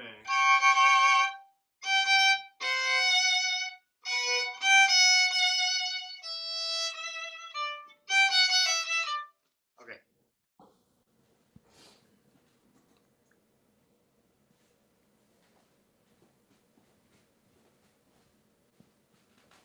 Having track difficulties.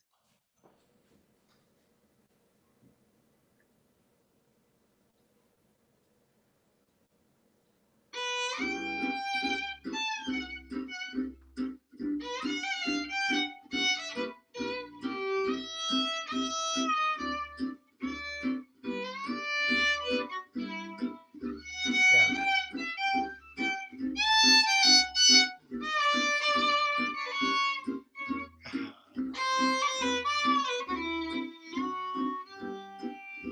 Yeah.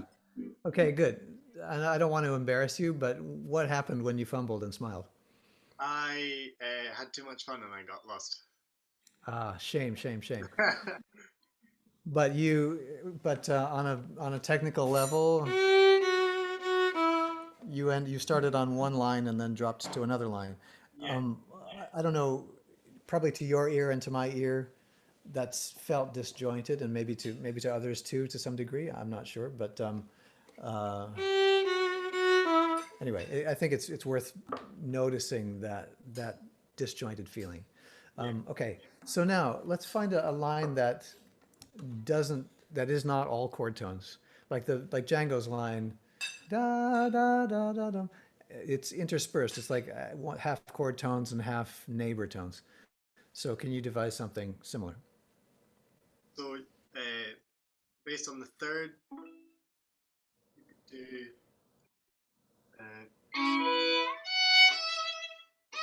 Mhm. Yeah. Okay. All right. Show me with the track, please.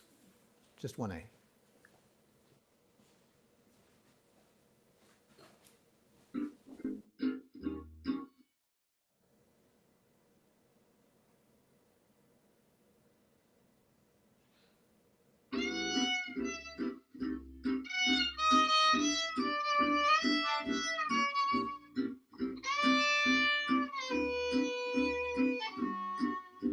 Hmm. Yeah. Good. Yeah. I mean,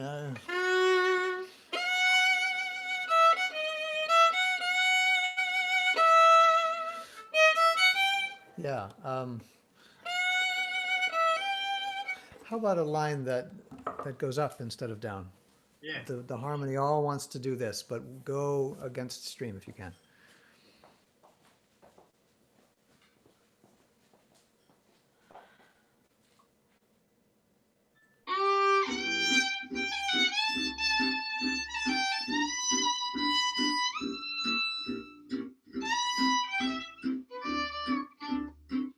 Yeah. I loved it, and I appreciated I liked the high E, but it also felt like, oh, I wanted to hear the next. I wanted you to stay on that voice, and you abandoned that voice for another voice. So you had an opportunity, and this is something I haven't touched on yet today, which I always like to touch on, which is the large kind of overarching concept of manipulating your listeners' expectations.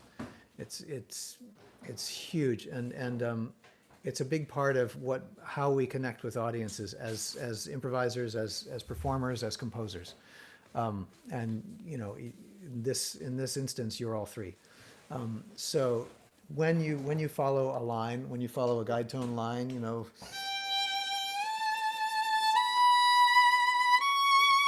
you were kind of on that path.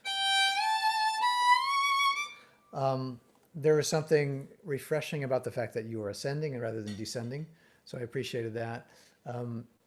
There was a moment when I felt a little frustrated. That's when you jumped up because my expectation wasn't satisfied.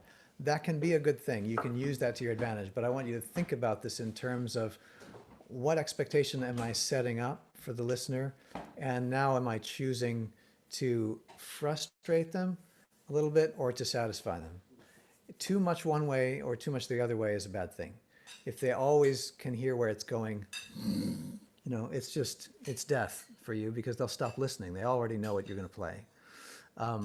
But too much the other way, and it's frustrating. They'll tune out because they can't hum along in any way. They can't follow what you're doing. It's like complete random, Pierre Boulez, 1960s, just total serialism. It's muck to me. I can't, no offense to the estate and family of Pierre Boulez, but that was like an interesting, experiment in unlistenable music because there was nothing predictable about it. So to me, we need to find the perfect spot, and we're always kind of searching for the perfect spot on this continuum between expectation, between the expected and the unexpected. Cecily, did you have something to add? I think that's maybe a good place to leave it, unfortunately. But what an amazing thing you just took us on. I mean, that was so amazing. And Rue, thank you very much for participating and playing. Thanks, Rue. I want to be sure we have time, a few minutes anyway, for questions. So you can either just if you can find the raise hand feature if you're on. I have one very burning question from someone on the YouTube, but it's a little bit amusical, so we'll save that one. Um, Anyone have any questions? Question. Rue. So are you always thinking in terms of one line through the harmony and then returning to it unless you intentionally diverge from it? I would be lying if I said I was always thinking that way, but it's always something that I stress because maybe I'm just projecting, but I wish that others and myself, did that more, because I recognize the value in it in terms of, again, manipulating the expectation of the ear, and creating some order from chaos. It's just one way, and it doesn't necessarily have to be that way. Like I didn't discuss that at all with Didier, because we were discussing something completely different. It was like there was another way to manipulate expectation. Like I wanted him to develop motivic ideas, and it didn't matter that whether or not they were following the guide tones. There was just some kind of narrative that he could manipulate. And in the same, in a different way, he was doing the same thing, or I was asking him to do the same thing, like set up a pattern and then disrupt it somehow, and then disrupt it again and disrupt it again, but just keeping it just enough out of reach to keep me interested. Yeah. Cool. Yeah, that's Simon. Mark, can you unmute Simon, please? Simon. Sorry, I'm scrolling through. I'm not very good at this. There we go. There you There we go. go. Hey, Evan, how are you? I'm all right. Greetings. I'm the only Welshman here. Going back to your thing at the start. Fantastic, really cool stuff. As somebody who's a senior violinist, as you can see, what I've really enjoyed is the fact that these young guys have got a real feel. Both Didier and Rue have a great feel for both of the repertoires that they were playing. How would you encourage some young violinists who want to maybe have a little experiment with the style? Where would they start? What would be your advice? Listen. Yeah. I'm sure it's true of both those guys that they've been immersed in it for longer than they've been playing it. Yeah. And also, so there's never too much listening, and there's never too much just blind experimentation. No. So don't wait for someone to show you how. Don't wait for someone to show, be like me. Don't wait for someone like me to come along and say, and now you must practice this arpeggio, and now you must practice. You do have to develop your ear and your own sense of taste, by experimentation. And of course that should be supported with an intellectual and more, maybe a more focused approach. But you can't do it with just the academic approach and just with a teacher. You need to just immerse yourself. If you've never listened to jazz, or if you've only heard it maybe a couple of times on a TV commercial, you're not going to be good at it. It's like learning a language, and going to live in that country is the best way to learn the language. And so, if you're just doing it from the book, it'll never work. Great. That's a really, really good answer. I think it's, and what's I've always found is always been a challenge in the UK per se, is that people are afraid to use the violin in as many styles as you can. You can throw a violin at anything, and I've been lucky to have had the experience of doing pretty much every genre you can throw at it and giving it a go.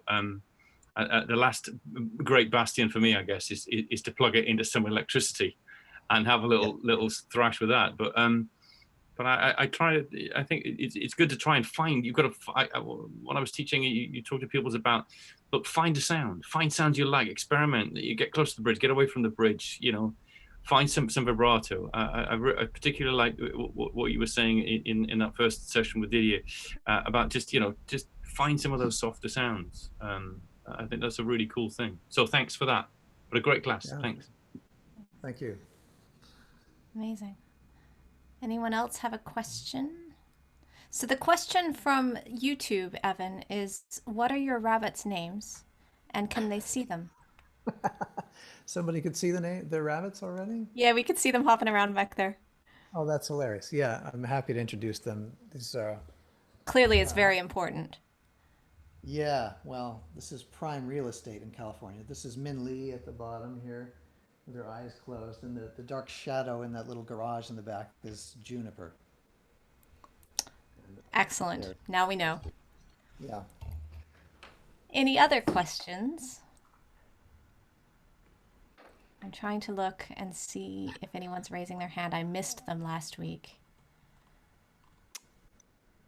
All right. Well, I can't say thank you enough times. I do have a little plea, I guess, for the end of this class. I've set up a PayPal account to send funds to our guest teachers. So if you are inspired and able, I know we are all affected in the same way. Oh, look at that, Mark. There it Um, is. And they're bunnies. this You is know, affecting all bunnies of us, is bread. but every little bit uh, can help. And anything that I raise from this would go straight to Evan. So if you're moved and inspired, or if you pass this on to others who are able, send us a little something. That would be very appreciated. Next week's class is going to be entirely different again. Orchestral excerpts with Helena Wood, who's a guest leader in all over the world, although right now she's not traveling at all, which is very sad.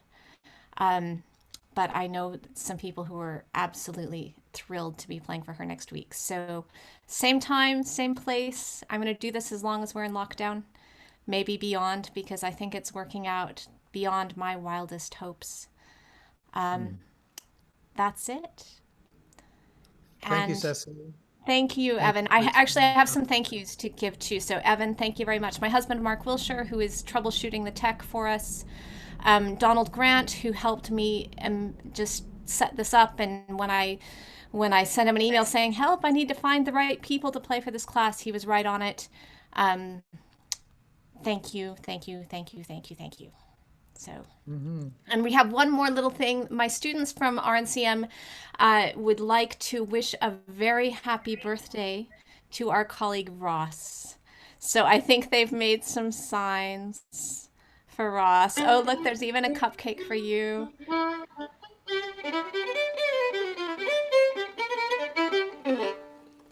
So happy birthday, Ross. He was our first performer last week. And oh, it's even lit, Louisa. So thank you very much, guys. I'm so happy. So good Yay. night. Okay. Good night, everybody. Bye.